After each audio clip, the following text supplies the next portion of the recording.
Ang ating mga ingredients ay chicken. Kinat ko siya ng ganito kanipis. Nasa sa inyo guys kung paano nyo i-cut yung chicken ninyo. Tapos sugar, pepper and salt, and then pineapple juice. So hahaluin lang natin siya, napakadali. Ang una nating hahaluin is yung pineapple, sugar, at saka yung pepper and salt. So pepper and salt. And then sugar. Tapos, haluin po natin.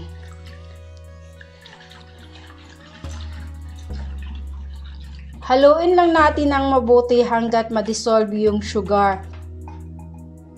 So, nahalo na siya. So, ilalagay na natin siya sa ating chicken.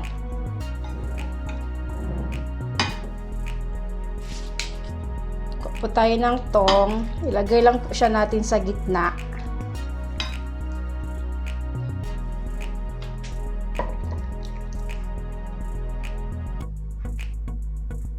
So, lahat.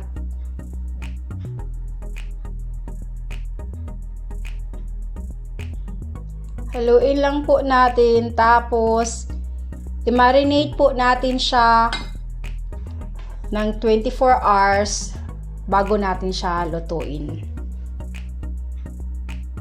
Na-marinate ko na siya ng overnight. So, iluluto na natin. So, lutuin na po natin yung na-marinate natin na chicken tocino. So, sa frying pan, nilagyan ko siya ng oil konti. So, ilagay na natin yung ating chicken. Dahan-dahan po kayo para hindi po kayo mapasok.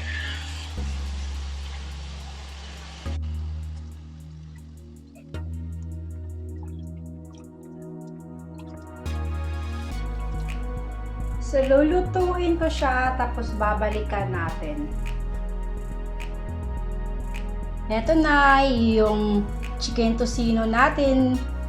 I-garnish ko siya ng sesame seeds. Pwede din po, wala. Optional lang po to.